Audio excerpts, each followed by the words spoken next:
আসসালামু আলাইকুম।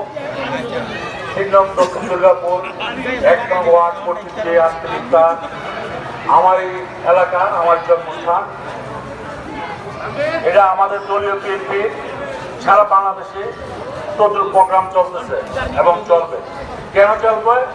দীর্ঘ অনেকটি বছর আমরা সামাজিকতা করতে পারি নাই। এই নিষিদ্ধ সরকারের জন্য আমরা ভোট দিতে পারি নাই, ভোটের অধিকার কেড়ে নিয়েছে।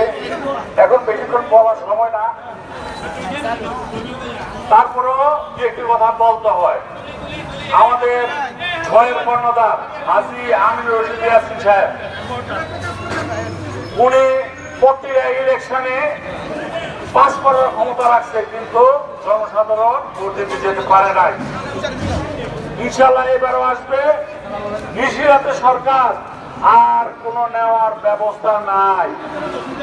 জনগণ ঢুকে দিয়েছে যে বাক স্বাধীনতা হরণ করবে, এই হরণ করার ক্ষমতা আর তাদের নিষিদ্ধ সরকারের নাই। আপনারা দেখেছেন দীর্ঘদিন কুমিল্লা শহরে এক শাসন কায়েম করেছে। অতএব এইসব কায়েম না করতে পারে আপনারা সবাই ঐক্যবদ্ধভাবে থাকবেন। ধানের সরার জন্য বলবেন 31 দফার যে আমাদের ভারপ্রাপ্ত চেয়ারম্যান বলেছে, ধানের সরার প্রতি ঘরে ঘরে যাবেন, ধানের সরার জন্য বুঝাবেন। আর আমাদের শহীদ প্রেসিডেন্ট জিয়াউর রহমানের জন্য দোয়া করবেন। আর দেশটাকে খালেদা স্বাস্থ্য কামনা করার জন্য দোয়া করবেন। আমাদের ভারপ্রাপ্ত চেয়ারম্যান তারেক রহমানের জন্য দোয়া করবেন এবং মামলাগুলো শেষ করে দেশে অতি যেন আসে।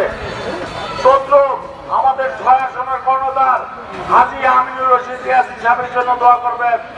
ইনশাআল্লাহ সবার আমানত এই সামনে যে ভোট দিবেন, আমানত যেন উনি রাখতে পারে, জনগণের পাশে যেন থাকতে পারে, জনগণের সুখ দুঃখ যেন বুঝতে পারে। এই বলে আমি বক্তব্য শেষ করছি। এখন হুজুরকে বলবো দোয়া করার জন্য। এখন বসে না, এখন আমাদের কথা বলবেন মহানগরের সিনিয়র যুগ্ম আহ্বায়ক